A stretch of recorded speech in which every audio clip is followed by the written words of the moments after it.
My name is Dominic Reeves. I'm a corporate defense attorney who made millions defending chemical companies and polluters. 3 days ago, during a conference call about covering up another environmental disaster, the power grid failed and hell broke loose. The water got contaminated. People started turning into zombies, and suddenly my expensive suits and legal expertise became worthless. I watched Chicago burn from my 47th floor office while the infected clawed their way up the building. Everything I knew about winning became useless when the only victory that mattered was staying alive. Before we start the video, let us know what country you are tuning in from in the comment section below. Perhaps we will make a story there. Let's begin. I used to think I knew what power looked like. I thought it was sitting in a corner office on the 47th floor of the Sears Tower, wearing a $3,000 suit and charging $800 an hour to make people's problems disappear. I thought it was having senators on speed dial and judges who owed me favors. I thought it was walking into a courtroom and knowing I could twist any argument, find any loophole, and make a jury believe that black was white if it served my client's interests. My name is Dominic Reeves, and I was wrong about everything. 3 days ago, I was the senior partner at Blackstone, Meyer & Associates, one of Chicago's most prestigious law firms. I specialized in corporate defense, which is a fancy way of saying I helped wealthy companies avoid responsibility for the terrible things they did. Chemical spills that poisoned groundwater, factory emissions that gave kids asthma, pharmaceutical companies that knew their drugs caused cancer but sold them anyway. I was very good at my job, and I was very well compensated for it. I lived in a penthouse overlooking Lake Michigan. I drove a BMW that cost more than most people's houses. I had a wine collection worth more than some people's college educations.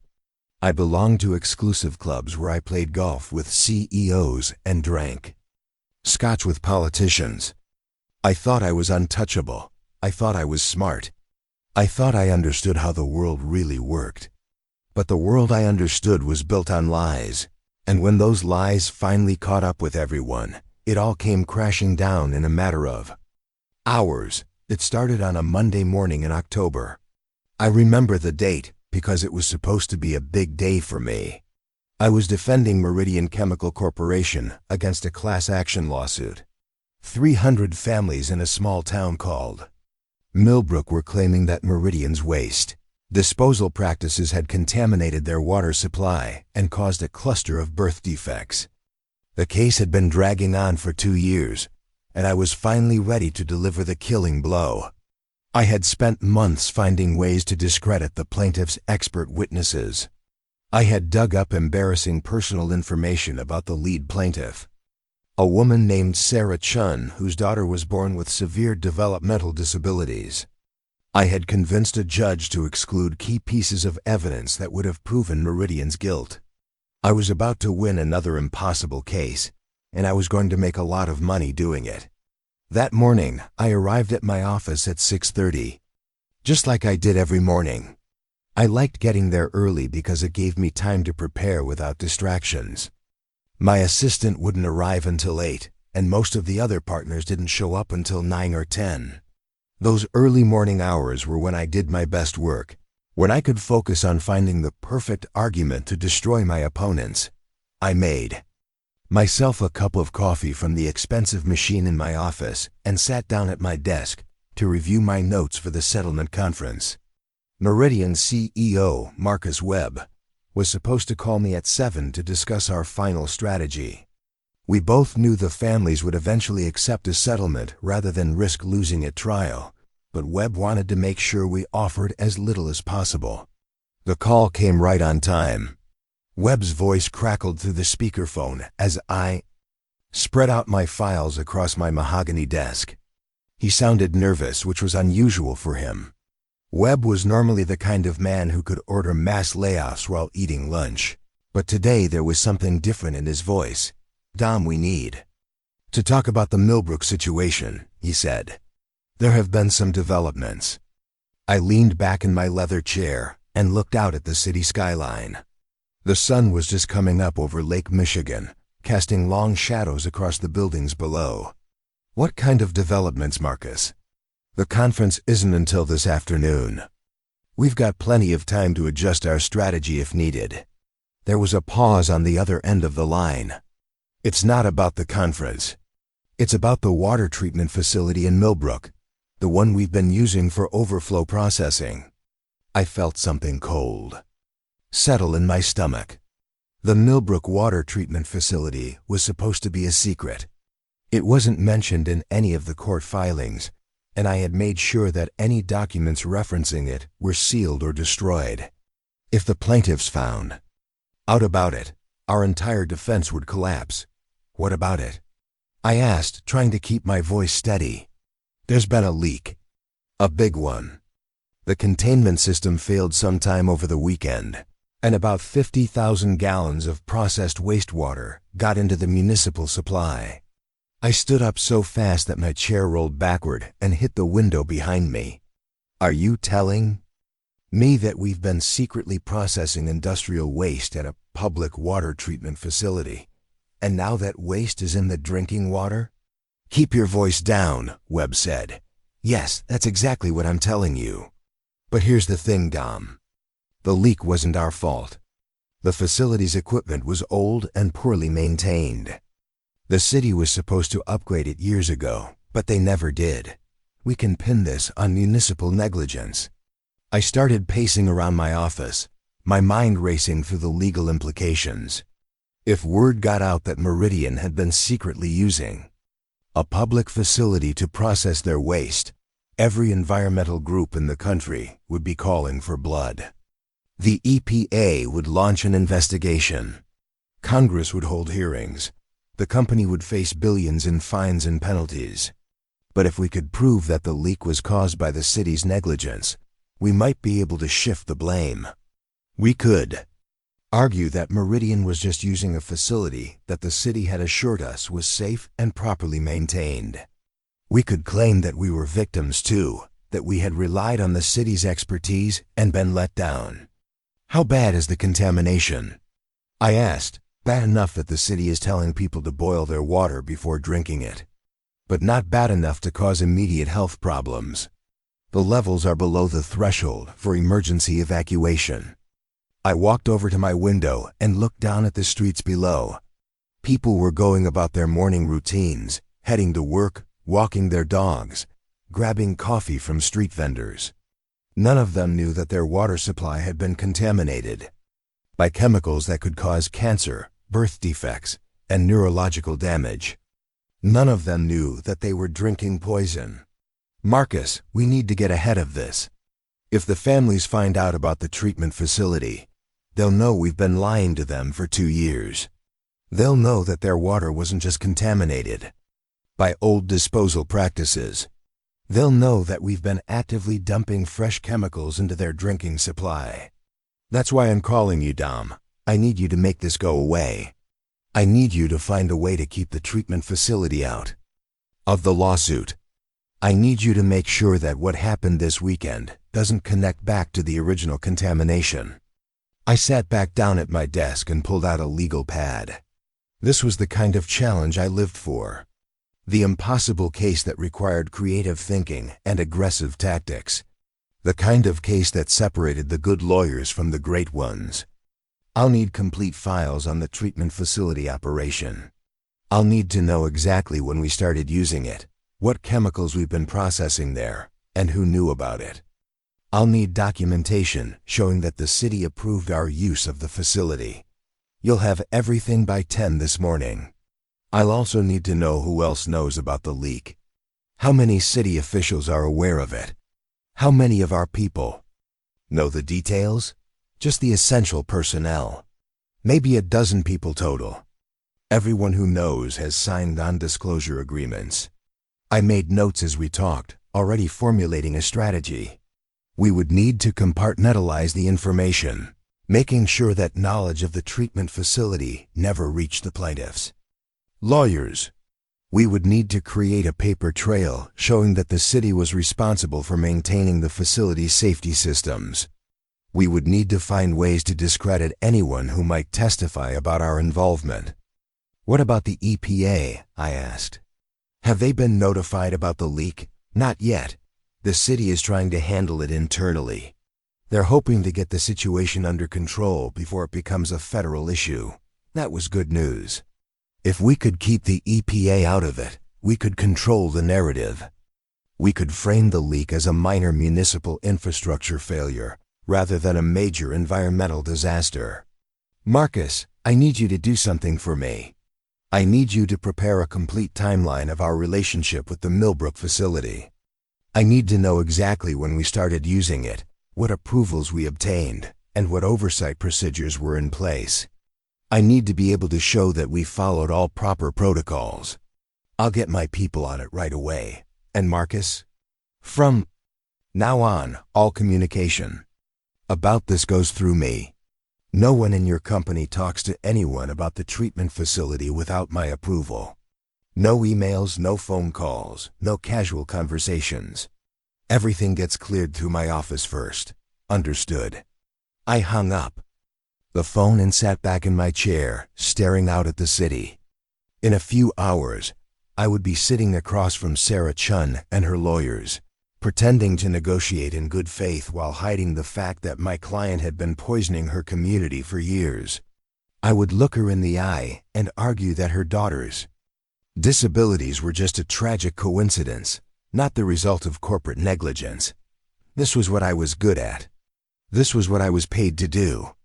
I told myself that I was just doing my job, that everyone deserved legal representation, that the system worked because both sides had aggressive advocates. But somewhere deep down, I knew that what I was doing was wrong.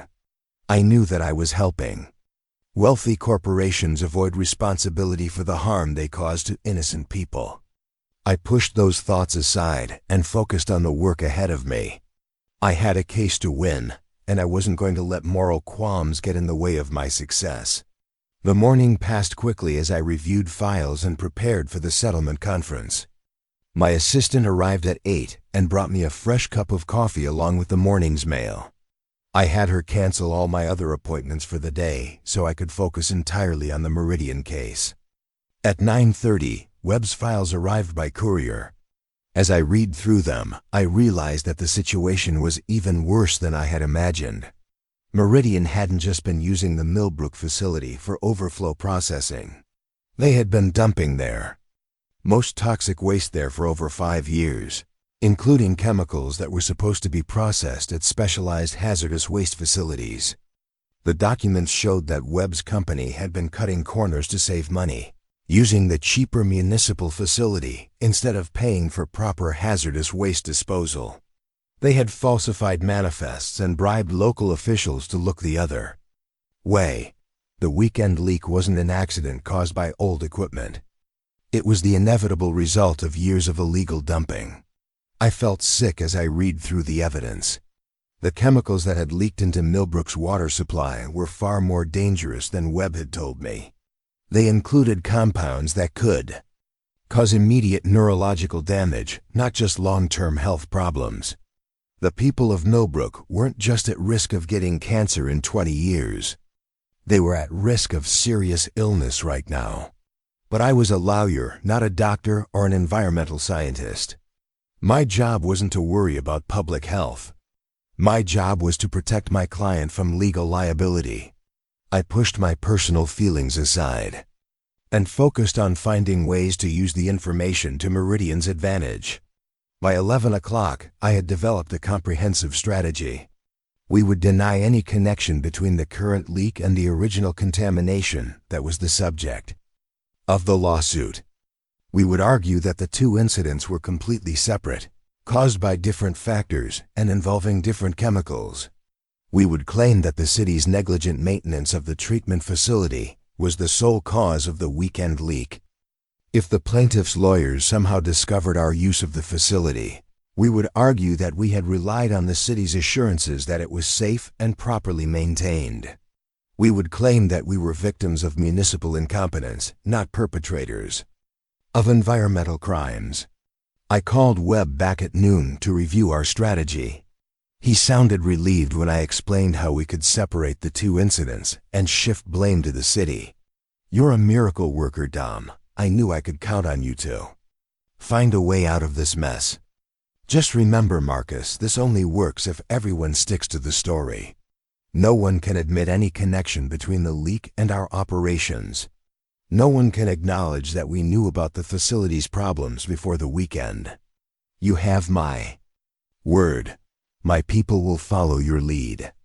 I hung up the phone and looked at my watch. The settlement conference was scheduled to start at 2 o'clock. I had just enough time to grab lunch and review my notes one more time. As I gathered my files, I noticed that my coffee cup was empty. I walked over to the machine in the corner of my office to make a fresh cup, but when I pressed the button, nothing happened. The machine wasn't working. I tried pressing the button again, but still nothing. I checked the power cord and found that it was plugged in properly. The machine just wasn't getting power. I walked over to my desk and tried to turn on my computer, but it wouldn't start either. The screen remained black no matter how many times I pressed the power button. That's when I noticed how quiet everything was. The constant hum of the air conditioning had stopped. The soft buzz of the fluorescent lights was gone. Even the distant sound of traffic from the street below seemed muted. I walked over to the window and looked down at the intersection 47 floors below. The traffic lights were dark. Cars were stopped in the middle of the road, their drivers getting out to look around in confusion. People were standing on the sidewalks, looking up at the buildings around them. The power was out. Not just in my building, but everywhere I could see. The entire city had gone dark. I pulled out my cell phone to call building security, but the screen was black. I pressed the power button, but nothing happened. The phone was completely dead. I walked out of my office and into the hallway, where I found several other lawyers and staff members standing around looking confused. The emergency lighting system had kicked in, casting everything in a dim red glow. "What's happening?" asked Jennifer Walsh, one of the junior partners. "Is this just our building?" "No," I said, walking over to the window at the end of the hall. "Look outside. The whole city is dark." We stood there for several minutes, watching the chaos unfold in the streets below. Cars were abandoned at intersections. People were streaming out of office buildings and gathering in confused clusters on the sidewalks. Emergency vehicles were moving through the streets, but their sirens sounded different without the usual background noise of the city.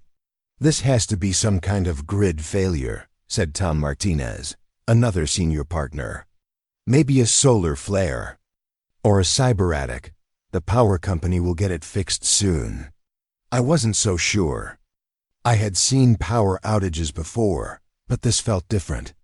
This felt bigger. The complete failure of electronic devices suggested something more serious than a simple grid problem. "We should get everyone together," I said. "We need to figure out what's happening and decide what to do." I walked back to my office and gathered my files for the Meridian case. Settlement conference or no settlement conference, I wasn't going to let this power outage derail my case. I had worked too hard and come too far to let a technical problem stop me now.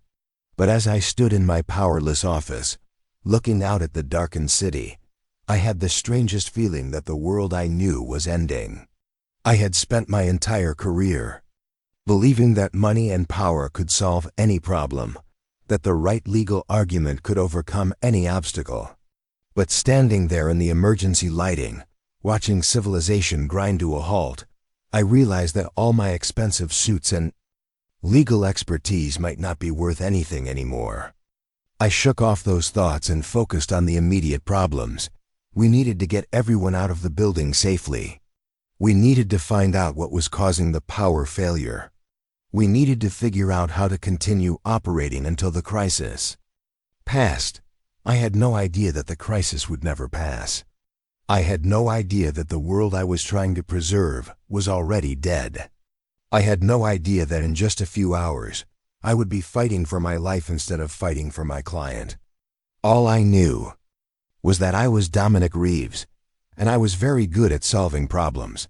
I was about to find out just how good I really was. I thought we could wait it out. I thought the power would come back on in a few hours, maybe by the end of the day at the latest. I thought this was just another inconvenience that money and connections could solve. I was wrong about that too. By 2 o'clock that afternoon, it became clear that this wasn't a temporary outage. The emergency lighting in our building was starting to dim, which meant the backup generators were running low on fuel. The stairwells were packed with people trying to evacuate, but 47 floors is a long way down when you're wearing a $3,000 suit and Italian leather shoes. I had gathered about 20 people from our firm in the conference room on our floor. Partners, associates, paralegals, and support staff, all looking to me for answers I didn't have. I was the senior partner, the one who always had a plan, the one who could solve any problem. But I had never dealt with a problem like this before. Listen, I told them, trying to project the same confidence I used in courtrooms.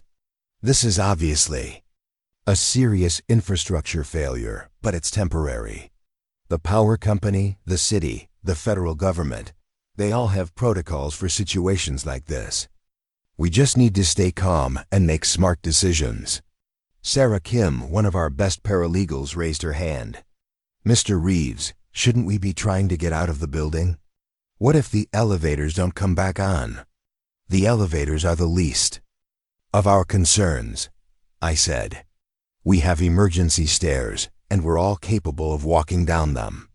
But think about what's waiting for us down there. The streets are chaos. No traffic lights, no communication systems, no way to get home safely. Up here, we have supplies, we have shelter, and we have each other. That was my first mistake. I was thinking like a lawyer, analyzing the situation logically and making decisions based on incomplete information.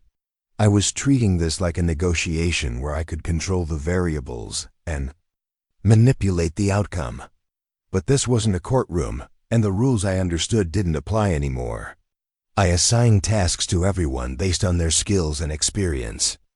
The paralegals would inventory our supplies and figure out how much food and water we had. The associates would try to gather information from other floors and find out what was happening in the rest of the building.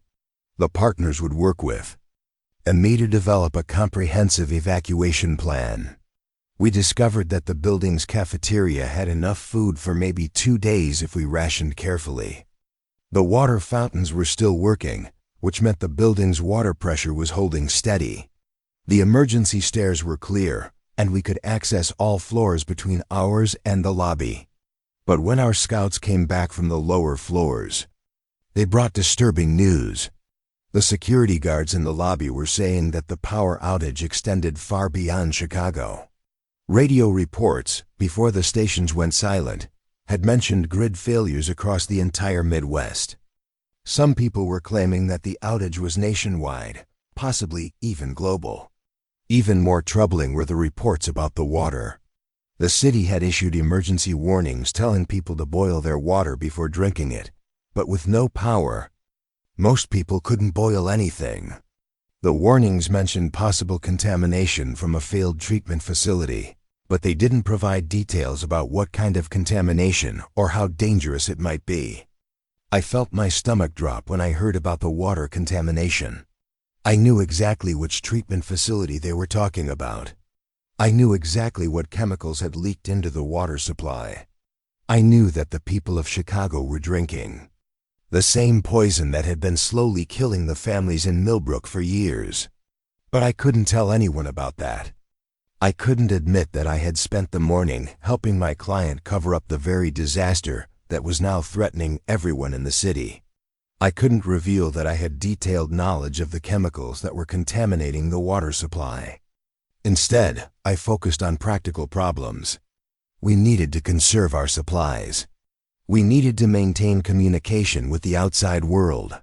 We needed to prepare for the possibility that the power might not come back on for days or even weeks. That's When Jennifer Walsh came running back from the north side of the building, her face pale with terror. "Dom, you need to come see this right now. There's something happening on the street that doesn't make sense." I followed her to the windows overlooking State Street. What I saw down there made my blood run cold. People were moving through the streets in ways that didn't look right.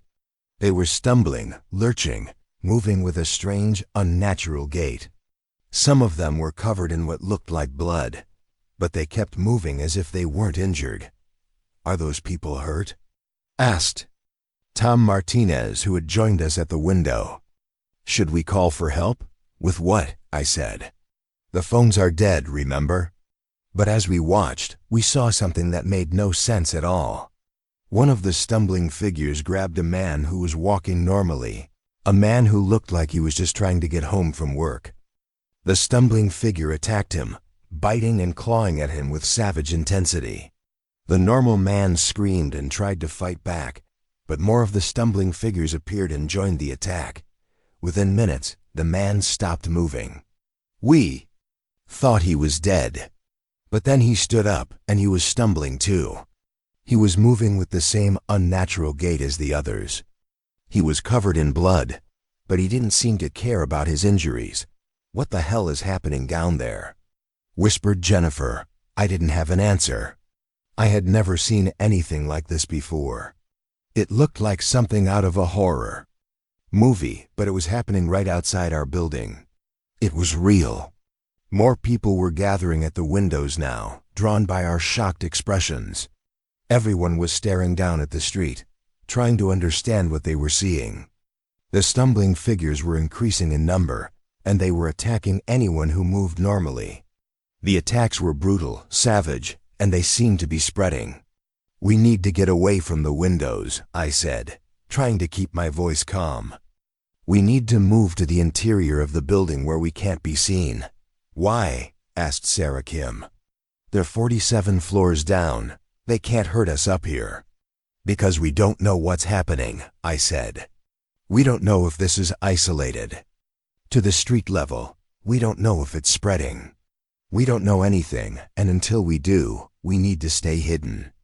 I was starting to understand that all my legal training, all my experience with complex negotiations and high-stakes litigation, had not prepared me for this situation.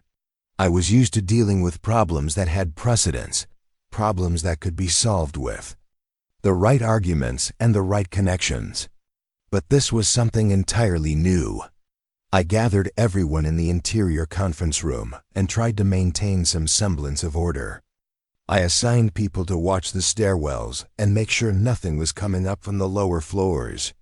I had others continue rationing our supplies and preparing for a longer stay in the building.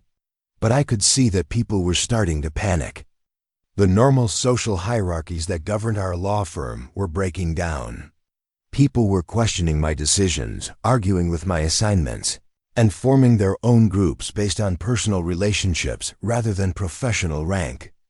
"Dom, with all due respect," said Marcus Chin, one of our senior associates, "I think you're making a mistake. We should be trying to get out of the building and get to our families. My wife and kids are at home, and they need me." "Marcus, look out the window," I said. "Look at what's happening down there. Do you really think it's safer on the street than it is up here?" "I think it's safer than being trapped in a building with no power and limited supplies," he said. "At least on the street, we can move, we can find help, we can get to our families." Other people started nodding in agreement. I could see that I was losing control of the situation. These people had looked to me for leadership, but they weren't going to follow me if they didn't trust my judgment. "Listen," I said, trying to project authority. "I understand that everyone wants to get home to their families. I want to get home too. But we need to make smart decisions based on facts, not emotions. We need to gather more information before we do anything irreversible." "What kind of information?" asked Jennifer Walsh. "The phones are dead. The internet is down. The radio stations are off the air. How exactly are we supposed to gather information? She had a point. We were completely cut off from the outside world. We had no way to contact anyone, no way to get news about what was happening beyond what we could see from our windows. We were making decisions based on incomplete information, and the consequences of those decisions could be fatal. That's when we heard the first scream from inside the building. It came from somewhere below us, echoing up through the stairwell. A high-pitched, terrified scream that went on for several seconds before cutting off abruptly. Then we heard another scream and another. "What was that?" whispered Sarah Kim. I walked over to the door that led to the stairwell and pressed my ear against it. I could hear something moving down there, something that sounded like footsteps, but they were wrong somehow. They were too irregular too. Stumbling, too much like the movement we had seen on the street. "Everyone stay quiet," I whispered. "Something's in the stairwell." We all held our breath and listened. The footsteps were getting closer. They were coming up the stairs, slowly but steadily. And mixed in with the footsteps we could hear other sounds. Moaning, groaning, sounds that didn't seem human. I looked around the conference room at the faces of my colleagues. These were smart, educated, successful people who had spent their careers solving complex problems. But none of us had any idea what to do about the thing that was climbing the stairs toward us. "We need to barricade the door," I said quietly. "Move the conference table. Block the entrance." We worked together to push the heavy oak table against the door. It was barely in place when we heard the footsteps stop right outside. Something was testing the door handle, trying to get in. Then we heard the voice. It was human, but wrong. The words were slurred and distorted, like someone trying to speak with a mouth full of blood. "Help me," the voice said. "Please help." M.E. Jennifer Walsh moved toward the door. "Someone's hurt. We should let them in." "No," I said firmly. "Don't touch that door." "But they're asking for help. They might be injured." "Listen to the voice," I said. "Does that sound like someone who's just injured?" The voice came again, more insistent now. "Help me, I'm hurt. Let me in." But there was something wrong with the rhythm of the words, something that made my skin crawl. It sounded like someone was reading from a script, like they were mimicking human speech without understanding what the words meant. The door handle rattled more aggressively. Whatever was out there was trying harder to get in. Then we heard scratching sounds, like fingernails or claws scraping against the wood. "That's not a person," whispered Tom Martinez. "That's something else." The scratching continued for several minutes, then stopped. We waited in silence, afraid to move or make any sound. After what felt like hours, we heard the footsteps moving away, continuing up the stairs to the floors above us. "What was that thing?" asked Marcus Chun. I didn't have an answer. I had theories, but they were too horrible to say out loud. I was starting to suspect that the water contamination was more serious than anyone had realized. I was starting to think that the chemicals that had leaked from the Millbrook treatment facility weren't just causing cancer and birth defects. They were doing something much worse. I knew from the documents in the Meridian case that some of the chemicals involved could affect the nervous system. I knew that high concentrations could cause hallucinations, aggression, and loss of cognitive function. But I had never imagined that they could cause something like this. "We need to get out of this building," I said. "Whatever's happening, it's spreading through the floors below us." "We can't stay here. Where can we go?" asked Sarah Kim. "If it's in the building, it's probably on the street too." "Then we'll have to take our chances on the street," I said. "At least out there, we can move, we can run. We can find somewhere else to hide." I started planning our escape. We would take the emergency stairs down to the parking garage, avoiding the main lobby where the security guards might have been compromised.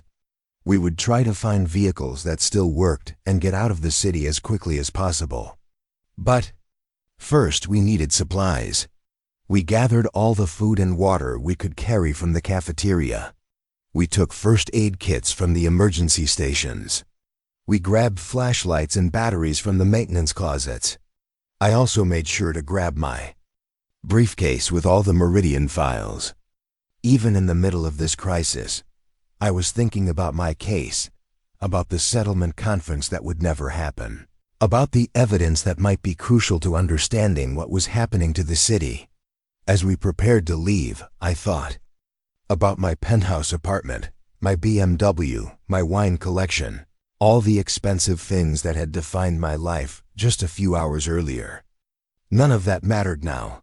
All that mattered was survival. We made our way to the stairwell as quietly as possible. I led the group, with Tom Martinez bringing up the rear. We had decided to go down to the parking garage on the third sublevel, where we hoped to find vehicles that were still operational. The stairs were dark, except for the dim emergency lighting. Every footstep echoed in the enclosed space, and every echo made us freeze and listen for other sounds. We moved slowly, stopping at each floor to make sure the way was clear. On the 32nd floor, we found our first body. It was a security guard, lying in a pool of blood at the bottom of the stairwell landing. But the body was wrong. It had been torn apart with savage violence, and pieces of it were missing. "Don't look," I whispered to the others. "Just keep moving." But as we passed the body, it moved. The guard's eyes opened, and he reached out toward us with hands that were covered in his own blood. His mouth opened, and he made the same moaning sound we had heard earlier. Jennifer Walsh screamed before I could stop her. The sound echoed through the stairwell, and immediately we heard answering sounds from the floors above and below us. More moaning, more footsteps, more things coming toward us. "Run," I said. "Everyone run." We abandoned stealth and ran down the stairs as fast as we could. Behind us, I could hear the security guard trying to follow, dragging himself along with his ruined body. Ahead of us, I could hear more sounds, more of whatever these things were. We made it to the parking garage without encountering any more of them, but I knew they were still in the building. I knew they were still coming. The building that had been our refuge was now our trap. The parking garage was darker than the stairwell, with only a few emergency lights casting weak pools of illumination. Most of the cars were dead, their electrical systems fried by whatever had caused the power failure. But I found a few older vehicles that might still work. I tried to hotwire a pickup truck, using skills I hadn't needed since college. The engine turned over on the third try, filling the garage with noise that seemed dangerously loud in the silence. "Everyone in," I said. "We're getting out of here." As we drove up the ramp toward street level, I could see more of the infected things in the garage. They were attracted by the noise of the engine, stumbling toward us with their arms outstretched. I pressed the accelerator and drove straight through them, feeling the impact as we hit the ones that didn't move out of the way. We burst out of the garage and onto the street, where the situation was even worse than I had imagined. The entire city seemed to be overrun with these things. They were everywhere, attacking anyone who moved normally, adding to their numbers. With every successful attack, I drove as fast as I could through the chaos, trying to find a way out of the city. But the roads were blocked with abandoned cars, and every street seemed to be crawling with the infected. We were trapped in a nightmare that was spreading faster than we could run. That's when I realized that everything I had believed about power and control was meaningless. All my legal expertise, all my expensive education, all my connections and influence meant nothing in this new world. The only thing that mattered now was staying alive long enough to figure out what came next. We made it about 6 blocks before everything fell apart. I was driving that stolen pickup truck through the streets of Chicago, weaving between abandoned cars and trying to avoid the infected that stumbled through the chaos. Behind me, 20 of my colleagues from the law firm were packed into the queue. Truck, bed, and cab, all of us believing that I could somehow get us to safety. I had told them we were heading for my client Richard Brennan's estate in Lake Forest. Brennan was the CEO of a major pharmaceutical company, and I knew he had what he called his doomsday bunker built into his property. It was supposed to be stocked with supplies for exactly this kind of emergency. I had helped him navigate the legal issues around building it, making sure he had all the proper permits and zoning approvals. What I didn't tell my colleagues was that I had also helped Brennan hide the fact that his company had been developing experimental drugs for military applications. Drugs that were designed to enhance soldier performance by suppressing pain and fear responses. Drugs that had never been properly tested on human subjects. Drugs that I was starting to suspect might be connected to what was happening in the city. The truck was running low on fuel, and I knew we needed to find gas soon. But every gas station we passed was either overrun with infected or surrounded by other desperate survivors who weren't interested in sharing. I was starting to realize that my plan to reach Brennan's estate was falling apart. That's when we encountered the roadblock.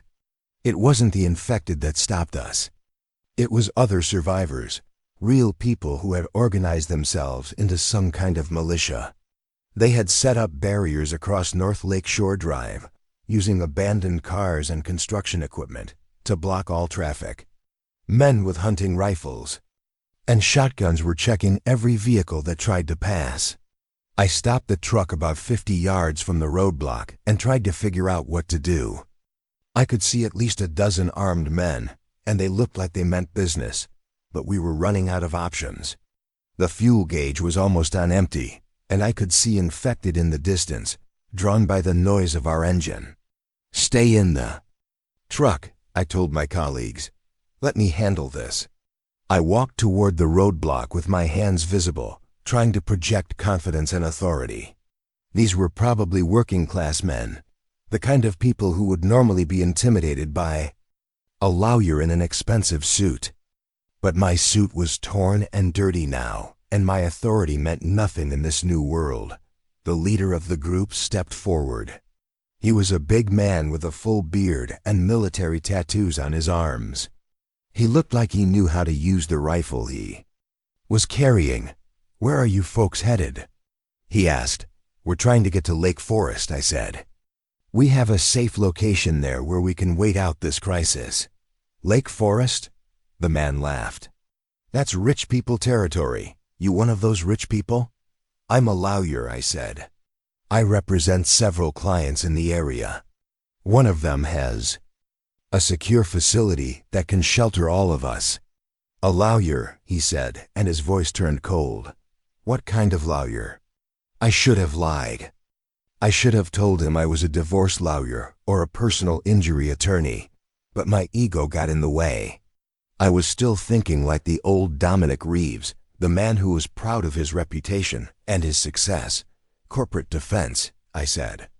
"I specialize in helping companies navigate complex legal challenges." The man's face changed completely. "Corporate defense? You mean you help big companies get away with hurting people?" "I provide legal representation to corporations that are facing litigation," I said carefully. "Everyone deserves competent legal counsel." "Everyone deserves competent legal counsel," he repeated mockingly. "Tell me something, lawyer. You ever hear of Meridian Chemical?" My blood ran cold. "Why do you ask?" "Because I used to work for them. 10 years on the production line at their plant in Gary, Indiana. You know what happened to that plant?" I knew exactly what had happened to that plant. I had helped Meridian shut it down after a series of environmental violations that would have cost them millions in fines. We had found a way to classify the shutdown as a business restructuring rather than a regulatory enforcement action, which allowed them to avoid most of the penalties. "I'm not sure what you're referring to," I said. "The hell you're not. You're Dominic Reeves, aren't you? From Blackstone, Meyer and Associates.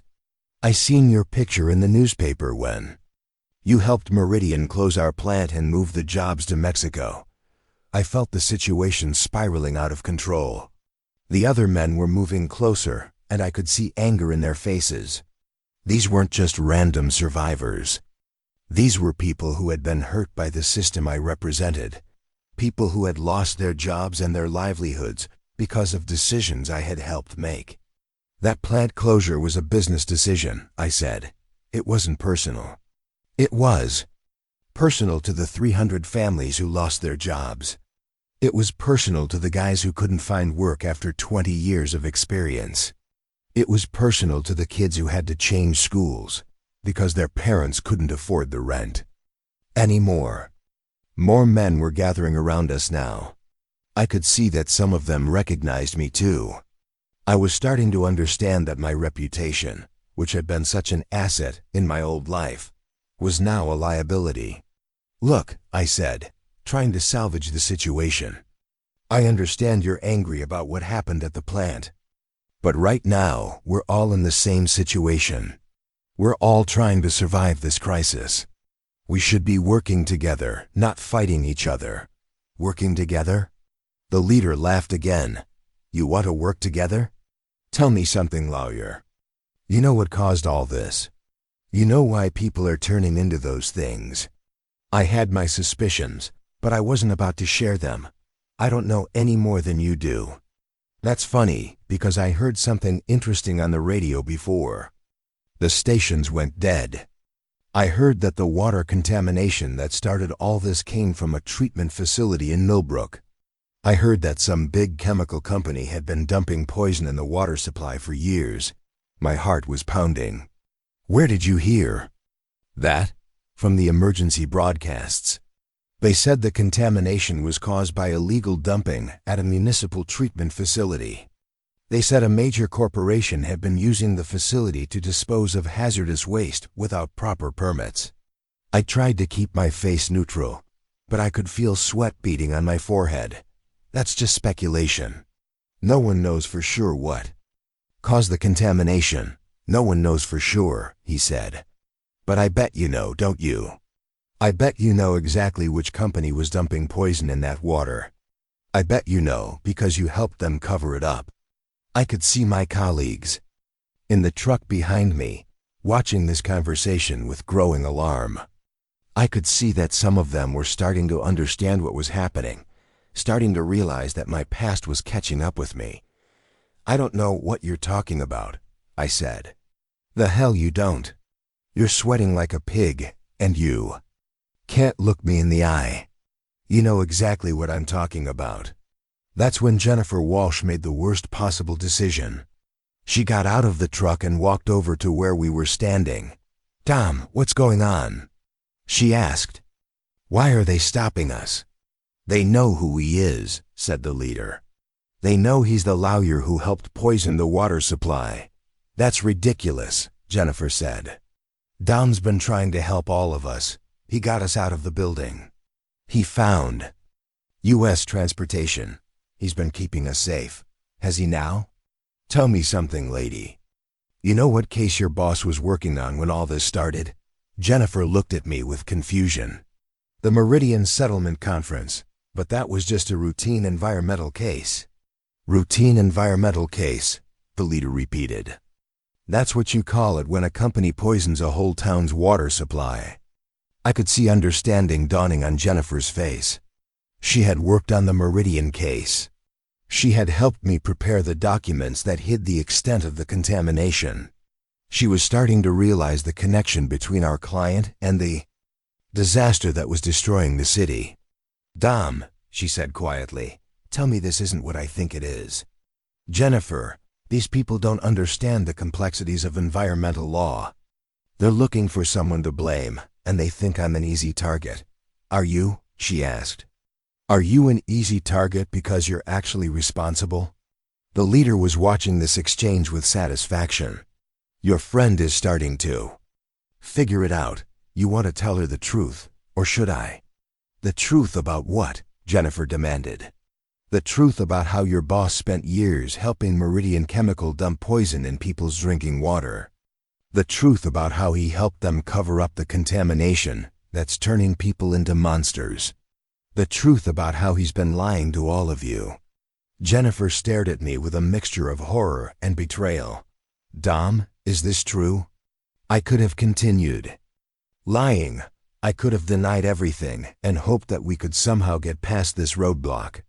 But looking at Jennifer's face, seeing the trust and faith she had placed in me, I couldn't do it anymore. It's complicated, I said. It's complicated. She repeated. People are dying, and you're telling me it's complicated? The contamination wasn't intentional. It was the result of equipment failure at a treatment facility. My client was using the facility legally, under contracts with the city. Your client was using a public water treatment facility to dispose of industrial waste, the leader said. And you helped them hide it when the facility failed and poisoned the water supply. Jennifer took a step back from me. You knew. You knew this morning when the power went out. You knew what was in the water. I knew there had been a leak, but I didn't know it would cause this. Nobody could have predicted this. You knew people were drinking poison, and you didn't warn anyone. You didn't try to help. You just worried about protecting your client. Other members of our group were getting out of the truck now, drawn by the raised voices. They were hearing everything, learning about my role in the disaster that had destroyed their city and their lives. Tom helped us, said Sarah Kim. He got us out of the building. He found us transportation. He helped you because he needed you, the leader said. He needed followers, people who would trust him and do what he said, but he's been lying to you the whole time. Marcus Chun stepped forward. What exactly are you accusing him of? I'm accusing him of helping cause the contamination that turned people into those things. I'm accusing him of knowing about the danger and keeping quiet about it. I'm accusing him of using you people to save himself while the rest of the city dies. I could see the group turning against me. These were people who had trusted me, who had followed my lead because they believed I could protect them. But now they were learning that I had been manipulating them, just like I manipulated juries and judges and opposing counsel. You're a monster, Jennifer said. You're just as much a monster as those things in the city. That's not fair, I said. I was doing my job. I was representing my client to the best of my ability. Your job was poisoning people, said Tom Martinez. Your job was helping corporations get away with murder. My job was providing legal representation. The system works because both sides have competent advocates. The system works? Marcus Chun laughed bitterly. Look around you, Dom. Does this look like the system is working? I tried to regain control of the situation. Look, I understand you're angry, but we're all in danger here. We need to work together to survive. We need to work together, the leader said. But we don't need to work with you. He turned to address my colleagues. You folks are welcome to stay with us. We've got a secure location about a mile from here. Food, water, medical supplies. But he's not welcome. You can't just abandon me, I said. I'm the one who got us this far. You got us this far because you needed us, Jennifer said. But we don't need you. We never needed you. One by one, my colleagues walked away from me. People who had worked for me, people who had trusted me, people who had followed my lead. Just hours earlier, they were abandoning me just like I had abandoned the people of Millbrook, just like I had abandoned everyone who had been hurt by my clients.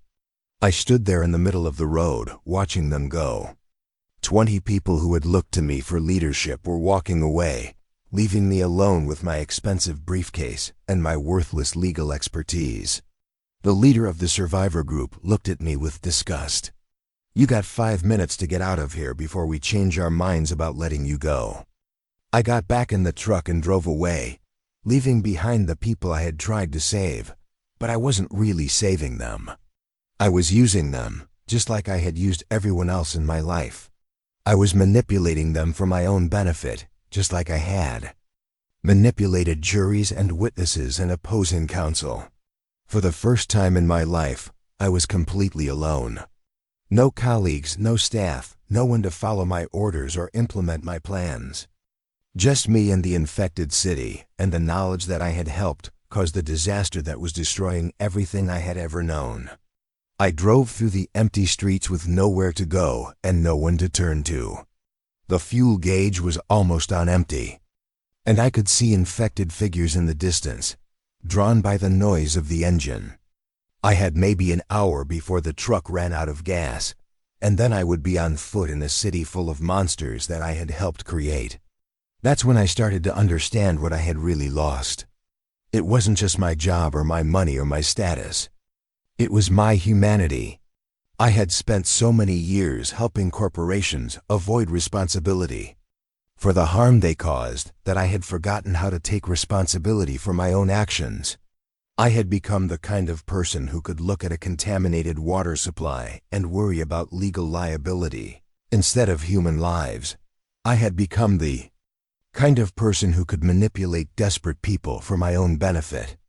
I had become the kind of person who deserved to be abandoned by everyone who had ever trusted me. But even as I sat there in that stolen truck, watching the city burn around me, I was already planning my next move. I was already thinking about how to survive, how to find other people to manipulate, how to use my knowledge and skills to get what I needed. I was already proving that I hadn't learned anything from what had just happened. The old Dominic Reeves was still alive, still scheming, still trying to find an angle to exploit. But the world had changed, and the rules I understood no longer applied. I was about to learn just how much trouble that could cause. The truck ran out of gas about 2 miles from the roadblock, right in the middle of what used to be Lincoln Park. I coasted to a stop next to the zoo, which seemed fitting somehow. I was alone in a city full of predators, just like the animals that were probably loose from their cages by now. I sat there for a few minutes, trying to figure out what to do next. My expensive briefcase was still in the passenger seat, filled with legal documents that were completely worthless now. But I couldn't bring myself to leave it behind.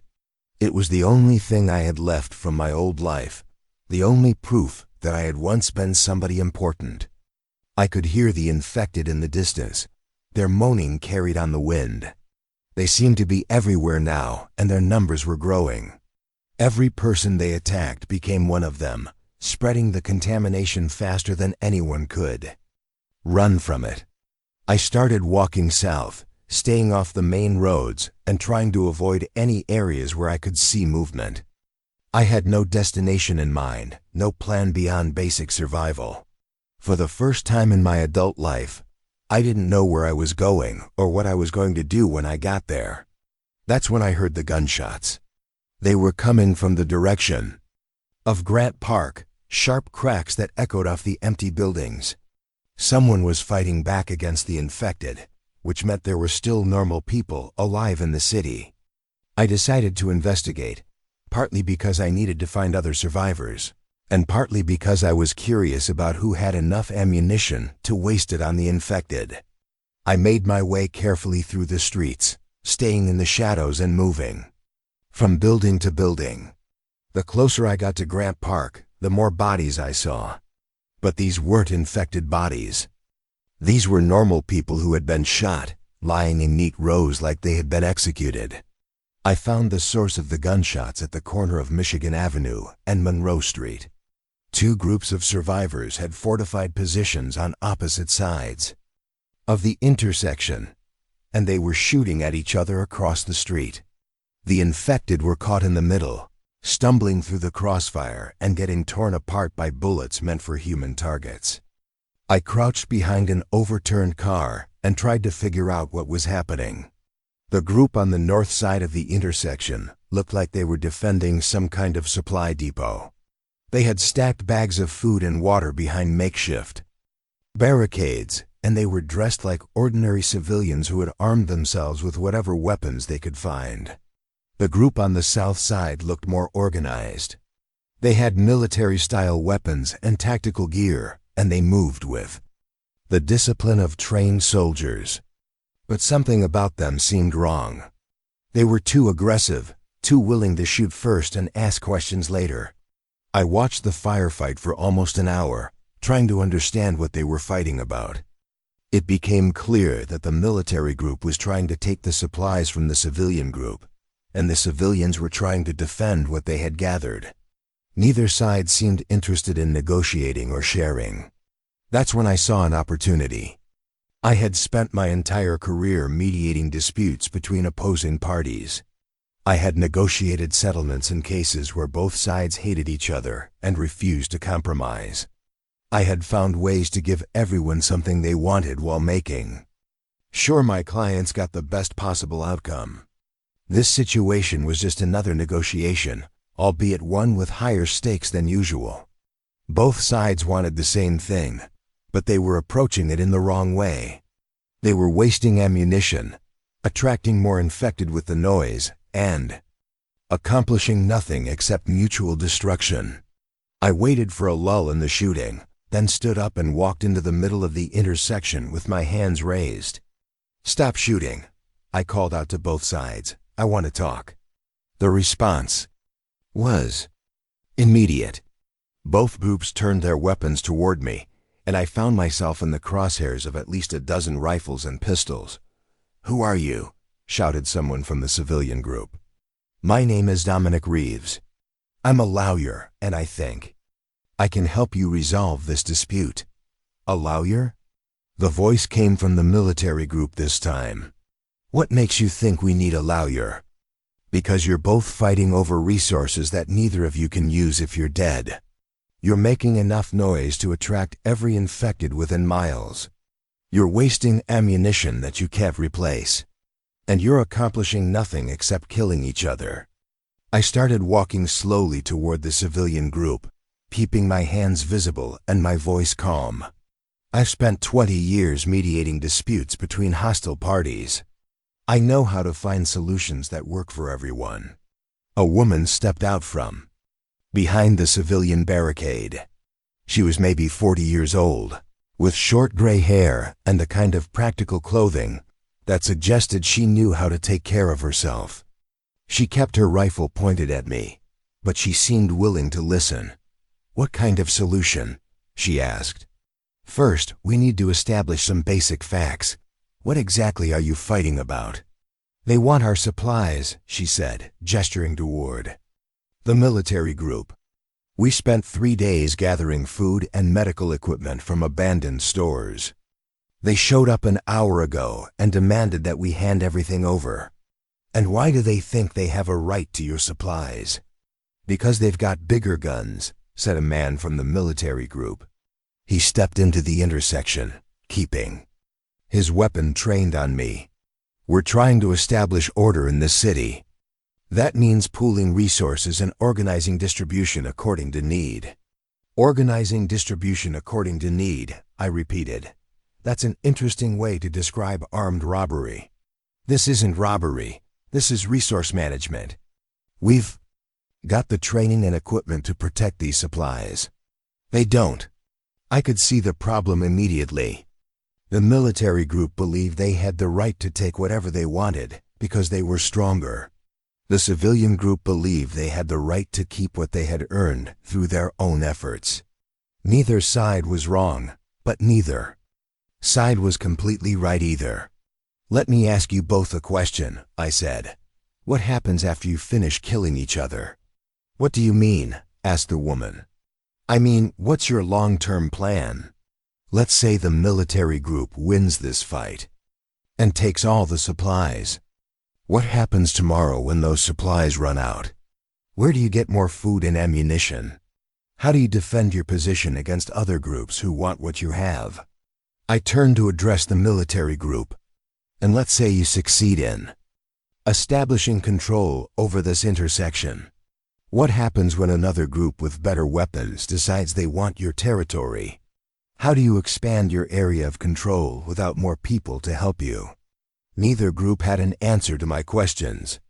They were both thinking tactically, focused on winning the immediate fight without considering the strategic implications. "Here's what I propose," I said. "Instead of fighting each other, you work together. The civilian group has proven they can gather resources efficiently. The military group has the weapons and training to protect those resources. You combine your strengths instead of wasting them on this conflict. And what do you get out of this?" asked the man from the military group. I get to not die in the crossfire, I said. And I get to work with people who understand that cooperation is more valuable than domination. The woman from the civilian group lowered her rifle slightly. What kind of cooperation are you talking about? Joint operations. The civilian group continues gathering supplies, but they share intelligence about where to find them. The military group provides security for those operations, but they don't take a larger share of the resources than anyone else. Everyone contributes according to their abilities, and everyone benefits according to their needs.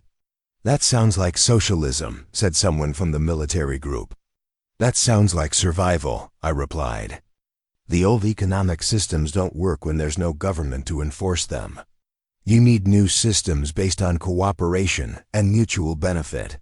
I spent the next 2 hours negotiating between the two groups, using every technique I had learned in 20 years of corporate mediation. I helped them establish rules for resource sharing, protocols for decision-making, and procedures for resolving disputes without violence. It wasn't easy.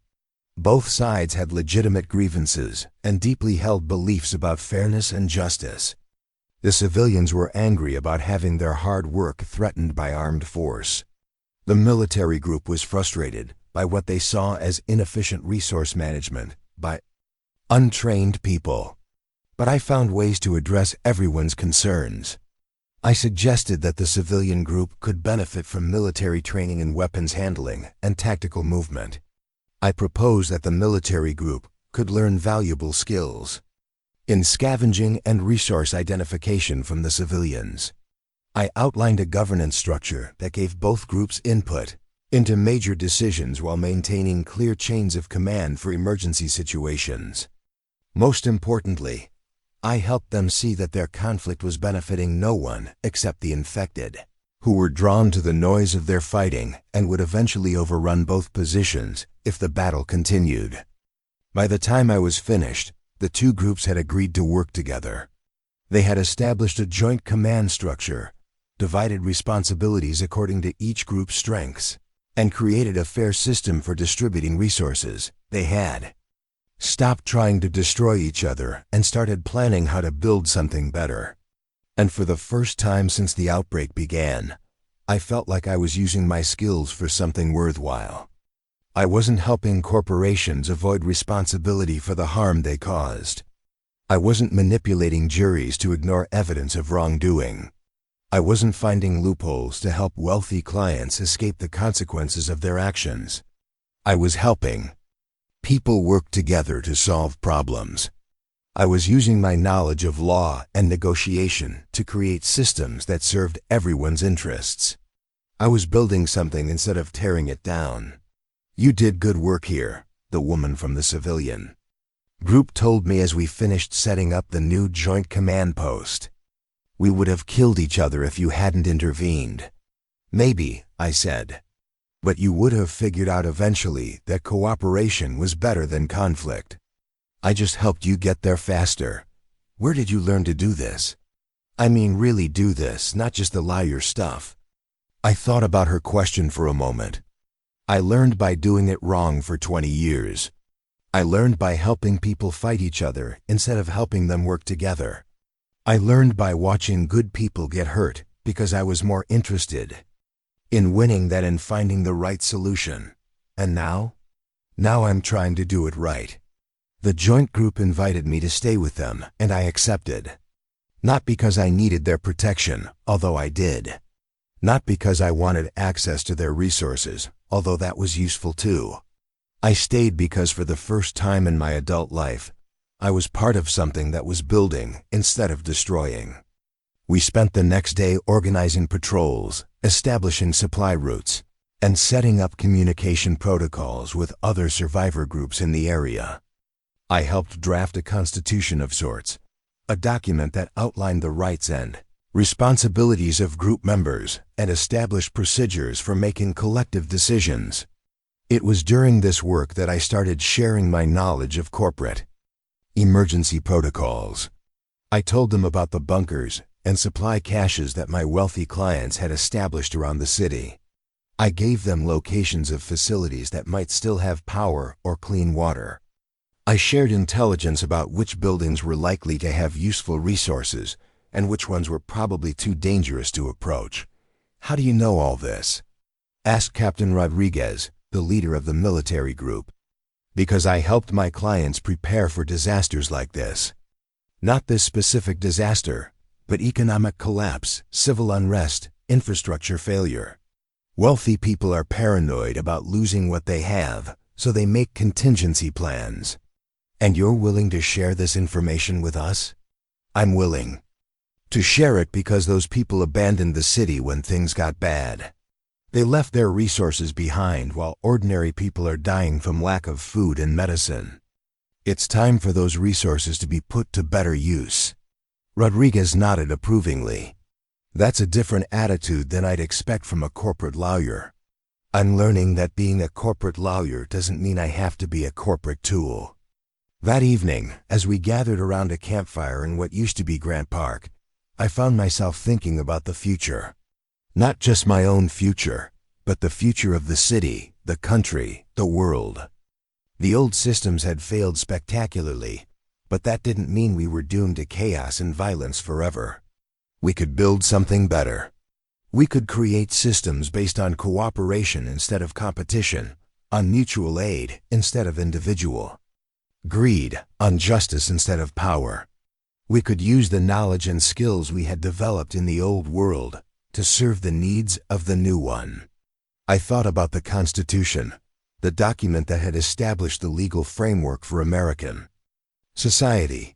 It had been written by people who were trying to create something new after the failure of the old system. They had drawn on their knowledge of law and politics and philosophy to design institutions that would serve the common good. Maybe we could do something similar. Maybe we could use this disaster as an opportunity to build a better society, one that didn't depend on poisoning people's water to make wealthy shareholders happy. One that didn't require armies of lawyers to help corporations avoid responsibility for the harm they caused. "You're thinking about something big," said Elena Santos, the woman who led the civilian group. She sat down next to me by the fire, holding a cup of coffee that smelled better than anything I had tasted in days. "I'm thinking about the future," I said. "About what we're going to build when this crisis is over." "You think it's going to be over?" "This phase will be over. The immediate emergency, the chaos, the breakdown of basic services. But the underlying problems that caused this disaster, those aren't going away unless we make them go away." "What kind of problems?" I gestured toward the darkened city around us. "The problems that let a chemical company dump poison in people's drinking water for years without anyone stopping them. The problems that let wealthy corporations put profits ahead of public safety. The problems that let people like me help them get away with it." Elena studied my face in the firelight. "You really blame yourself for all this, don't you?" "I blame myself for my part in it. I can't change what I did before, but I can try to do better going forward." "And what does doing better look like?" I thought about that question for a long time before answering. "It looks like using my skills to help people instead of helping corporations. It looks like building systems that protect the weak instead of systems that protect the powerful. It looks like taking responsibility for the consequences of my actions, instead of finding ways to avoid that responsibility." "That's a big change from your old life." "My old life is gone," I said. "The world that made that life possible is gone too. I can either adapt to the new world or become extinct like the dinosaurs." Elena smiled. "I don't think you're going extinct anytime soon. You've got too much fight left in you." "Maybe, but I want to make sure I'm fighting for the right things." This time, as I sat there by the fire, surrounded by people who were working together to survive and rebuild, I started to understand what I had been missing in my old life. I had been so focused on winning that I had forgotten why the game was worth playing. I had been so concerned with serving my clients that I had forgotten about serving justice. But I was learning. I was discovering that the skills I had developed as a corporate lawyer could be just as effective when used for good purposes. I was finding out that mediation and negotiation and strategic thinking were valuable tools for building communities, not just for tearing them down. I was beginning to see a future where I could use my knowledge of law and business and human nature to help create something better than what had come before. Something more just, more sustainable, more humane. It wouldn't be easy. There would be setbacks and failures and moments when I would be tempted to return to my old ways. But for the first time in my life, I had a clear sense of purpose that went beyond personal gain. I was going to help build a world where the next Dominic Reeves wouldn't be able to help the next Meridian chemical poison the next community's water supply. I was going to help create systems that put people before profits, that valued justice over wealth, that held the powerful accountable for their actions. It was the least I could do. It was also the most important thing I had ever tried to do. The real test came on the third day after I had helped negotiate the alliance between Elena's civilian group and Rodriguez's military unit. We had established what we called the Grant Park Settlement, a small community of about 50 survivors who were working together to secure resources and defend against the infected. I had been appointed as their chief mediator, responsible for resolving disputes and negotiating with other survivor groups. That morning, our scouts reported a large group of infected moving toward our position from the north. But these weren't the slow, stumbling creatures we had been dealing with before. According to the scouts, these infected were moving faster, more purposefully, and in coordinated groups like they were being directed by some kind of intelligence. "How many are we talking about?" Rodriguez asked during our emergency council meeting. "At least 200, said Jake Morrison, our best scout. Maybe more. They're about 6 hours out, moving steady in our direction." Elena looked at our defensive preparations with obvious concern. "We can't hold this position against that many. We've got good sight lines and some decent barriers, but not enough ammunition to stop a force that size." "We could evacuate," suggested Dr. Patricia Coleman, a physician who had joined our group the day before. "Pack up what we can carry and find another location." "Where?" Rodriguez asked. "Every defensible position in the city is either occupied by other groups or overrun with infected. If we give up this ground, we might not find anywhere else to go." I had been studying the maps we had assembled of downtown Chicago, marking the locations of other survivor groups and the movements of infected hordes. I had an idea, but it was risky and would require the kind of complex negotiation I had never attempted before. "There might be a third option," I said, "but it would require coordination with other groups in the area." "What kind of coordination?" Elena asked. "I've been tracking the radio communications from other settlements. There are at least 4 major groups within a 10-mile radius of here. The problem is, they're all competing with each other for resources. They see each other as threats rather than potential allies." "And you think you can change that?" Rodriguez sounded skeptical. "I think the approaching horde changes that. None of these groups can survive a coordinated attack by 200 infected. But together, they might have enough firepower and manpower to either defeat the horde or redirect it away from populated areas."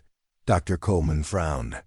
"You're talking about convincing groups that have been fighting each other to suddenly work together against a common threat." "That's exactly what I'm talking about. It's been done before in human history. External threats have a way of making former enemies realize they have shared interests." "And if they refuse to cooperate?" Jake asked. "Then we all die separately, instead of surviving together." I spent the next hour preparing for what would be the most important negotiations of my life. I reviewed everything we knew about the other groups, their leadership structures, their resource needs, their tactical capabilities, and their recent conflicts with each other. The nearest group was the Millennium Park Brigade, led by a former Chicago police detective named Marcus Webb, They controlled about 3 blocks around the park and had excellent defensive positions, but limited access to food and medical supplies. They had been raiding other groups' supply runs, which had created bad blood with almost everyone else.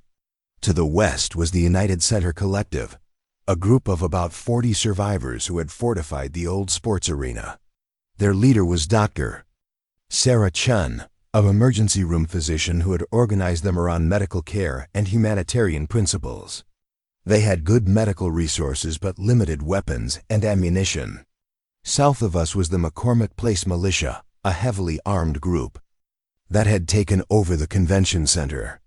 They were led by Colonel James Patterson, a retired Army officer who ran his group like a military unit. They had discipline and firepower but were running low on food and fresh water. Finally, there was the Navy Pier Settlement, located in the old tourist area along Lake Michigan. They were led by a woman named Victoria Rodriguez, who had managed to establish a small fishing operation and had access to relatively clean water from the lake. But they were vulnerable to attack from land and had been losing people to infected raids. Each group had something the others needed, but they were all too suspicious and competitive to work together. They had been weakening each other through raids and territorial disputes. Instead of combining their strengths against the real threat, I decided to start with Dr. Chun at the United Center. Her humanitarian focus made her the most likely to support a cooperative approach, and her medical expertise would be valuable in any joint operation. Dr. Chun, this is Dominic Reeves from the Grant Park Settlement. We need to talk about the infected horde that's moving toward the downtown area. Her voice crackled over the radio. We've heard reports about increased infected activity. What's your information? Our scouts report at least 200 infected moving in a coordinated formation from the north. They'll reach Grant Park in about 5 hours. Based on their current trajectory, they'll hit your position about 2 hours after that. There was a long pause before she responded. What do you want from us? I want to propose a joint defensive operation involving all the major survivor groups in the area. None of us can handle this threat alone, but together we might have enough resources to either defeat it or redirect it. A joint operation with the groups that have been raiding our supply runs, the groups that have been shooting at our people, the same groups that are going to be overrun and killed if we don't work together. Dr. Chun, you're a physician. You understand triage. Sometimes you have to prioritize the immediate threat to life over other considerations. And what makes you think the other groups will agree to this? Because I'm going to convince them that cooperation is the only way any of us survive the next 24 hours. Dr. Chun agreed to participate in a joint planning session, but only if I could get commitments from the other group leaders first. She wasn't going to expose her people to attack while trying to coordinate with groups that might betray them. My next call was to Detective Webb at Millennium Park. He was the most difficult personality I would have to deal with, but his group's tactical experience would be crucial to any joint operation. Webb here. What do you want, Grant Park? I want to save your life and the lives of your people. There's a major infected horde moving toward downtown. Your position will be overrun in about 4 hours. We can handle ourselves. We've been dealing with infected since day one. Not like this. Our scouts report coordinated movement, pack behavior, numbers in the hundreds. This isn't a random cluster of infected stumbling around. This is an organized force. Even if that's true, why should I trust anything from Grant Park? You've been working with Rodriguez's military unit. For all I know, this is some kind of setup. I had expected this response. Webb's group had been isolated by their raiding activities, and he was naturally suspicious of any overture from other groups. Detective Webb, you're a police officer. You understand threat assessment. I'm going to give you coordinates and timing. Information that you can verify with your own scouts. Once you confirm the threat is real, we can discuss options. I provided the detailed intelligence our scouts had gathered. including specific locations, movement patterns, and estimated arrival times. Webb agreed to send his own people to verify the information, but he made it clear he wasn't committing to anything beyond reconnaissance. Colonel Patterson at McCormick Place was more professional, but equally skeptical. "Colonel, this is Dominic Reeves, Chief Mediator for the Grant Park Settlement. We have intelligence about a major infected incursion that will threaten all survivor positions in the downtown area. What's your source for this intelligence?" "Multiple scout teams with visual confirmation. The infected are moving in formation, approximately 200 strong, approaching from the north along the lakefront. Formation movement suggests some kind of coordination or leadership. That's a significant tactical development." "Agreed. It changes the threat profile completely. Individual groups with static defenses won't be able to handle this kind of organized assault. And you're proposing what, exactly?" "Joint defensive operations.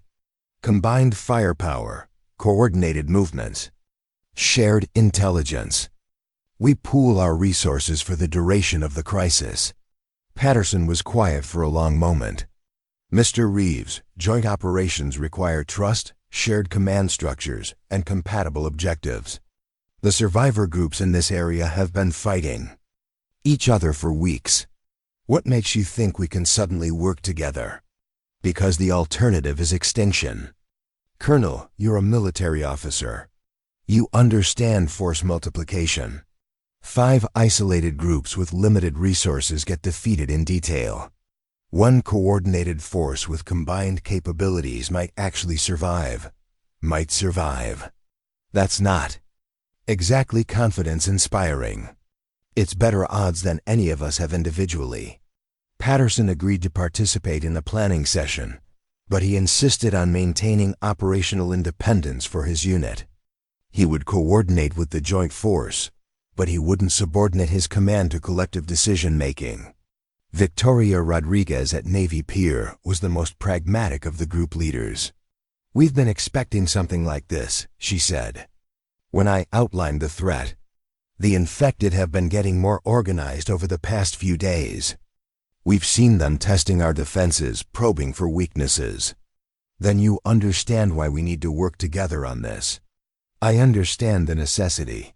I'm not sure about the practicality. These groups have been raiding each other's territory for weeks. The Millennium Park Brigade hit one of our fishing boats 2 days ago. Colonel Patterson's people have been demanding tribute for safe passage through their territory. Those conflicts are going to seem pretty minor if we're all dead. Maybe, but old grievances don't disappear just because there's a new threat. People remember who betrayed them, who stole from them, who left them to die. Then we make sure the joint operation addresses those grievances. We establish rules for future cooperation, not just immediate survival." Victoria agreed to participate, but she insisted on guarantees that her people's fishing operations would be protected and that they would have equal access to any resources recovered during the joint operation. Getting all 4 group leaders to agree to a planning session took 3 hours of negotiation, compromise, and outright bribery.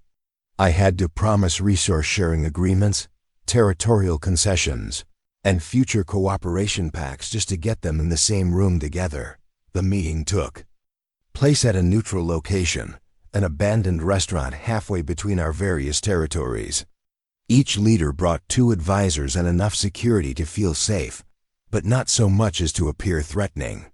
I started the session by laying out the tactical situation as clearly as possible.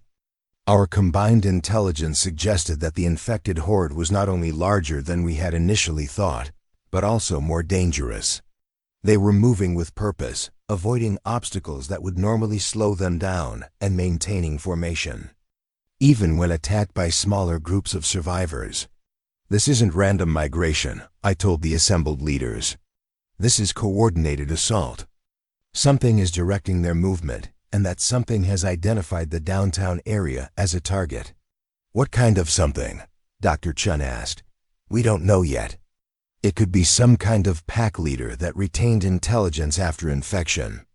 It could be a human collaborator who has learned to control them. It could be something else entirely. Colonel Patterson leaned forward. The specific mechanism doesn't matter for tactical planning. What matters is that we're facing an organized force with superior numbers and home field advantage. Home field advantage? Detective Webb looked confused. They know the terrain better than we do, Patterson explained.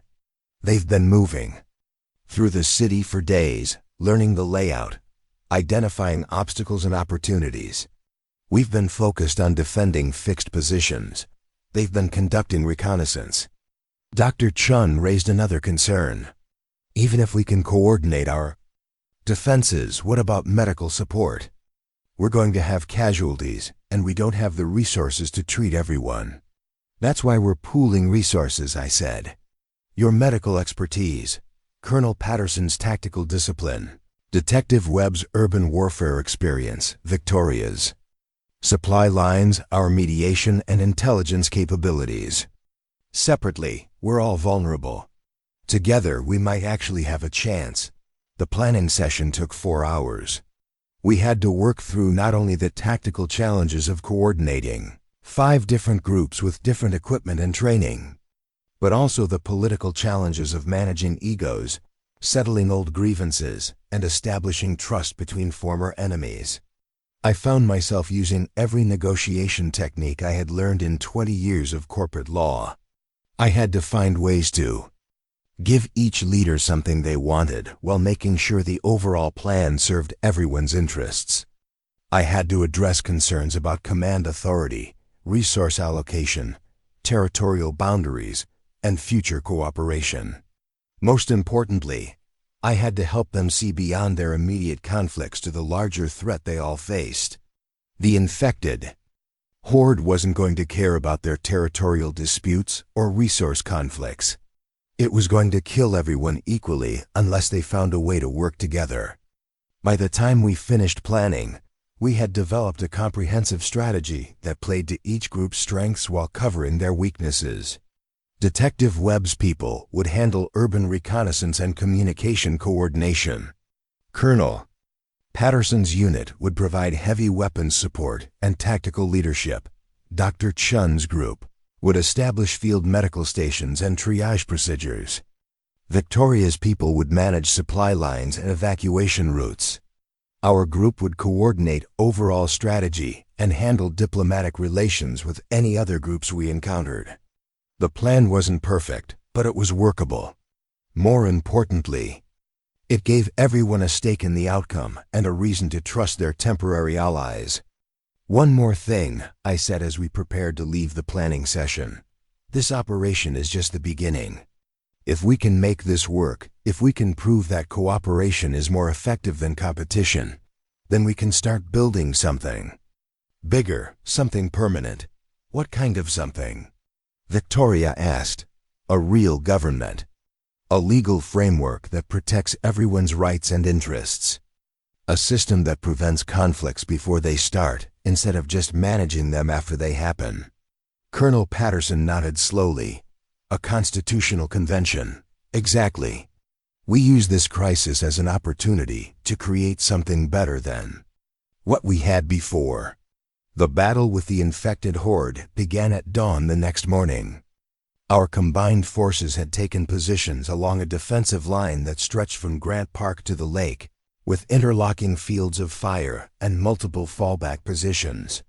The infected came at us in waves, just like our intelligence had predicted. But they also came with a level of coordination that surprised even Colonel Patterson. They flanked our positions, concentrated their attacks on weak points, and adapted their tactics when our initial defenses proved effective. The fight lasted 6 hours. We lost 12 people and wounded 30 more, but we held the line. More importantly, we proved that cooperation could work. 5 groups that had been enemies just days before had come together to face a common threat and emerged victorious. But the real victory wasn't tactical, it was political. We had demonstrated that survivor groups could work together, that coordination was possible, that we could build something larger than our individual settlements. That evening, as we treated the wounded and counted our losses, the group leaders approached me with a proposal. "We want you to draft a charter," Dr. Chun said. "Something that formalizes the cooperation we achieved today." "A charter for what?" "For the Chicago Survivor Alliance," Colonel Patterson said. "A confederation of independent groups with shared defense, resource allocation, and dispute resolution protocols." "You want me to write a constitution?" "We want you to write the beginning of a constitution," Victoria corrected. "Something we can build on as we bring in more groups and face new challenges." I spent the next week drafting what would become known as the Grant Park Accords, the founding document of the first post-outbreak government in North America. It established principles of mutual aid, collective defense, democratic decision-making, and individual rights that would serve as the foundation for everything that came after. But more than that, it proved that the skills I had developed as a corporate lawyer could be used to build instead of destroy, to protect the weak instead of empowering the strong, to serve justice instead of serving profit. I had spent my entire career helping wealthy clients avoid responsibility for the harm they caused. Now I was using those same skills to help ordinary people take responsibility for building a better world. The old Dominic Reeves would have seen the outbreak as an opportunity to exploit desperate people for personal gain. The new Dominic Reeves saw it as an opportunity to create systems that would prevent future exploitation. 3 days after we signed the Grant Park Accords, our radio operators picked up transmissions from survivor groups in other cities. They had heard about our alliance and wanted to know how we had made it work. They wanted copies of our charter, advice on forming their own alliances, help with mediating their own disputes. The Chicago Survivor Alliance was becoming a model for post-outbreak governance, and I was becoming known as the lawyer who had helped make it possible. But this time, my reputation was built on building communities instead of destroying them, on serving justice instead of avoiding it. I still carry that briefcase with the Meridian chemical files. Not because the documents are valuable anymore, but because they remind me of what I used to be and why I can never go back to being that person again. The world ended 72 hours ago, but something new is being born from its ashes. Something better, something more just, something that puts people before profits and communities before corporations. And I'm going to spend whatever time I have left making sure it survives.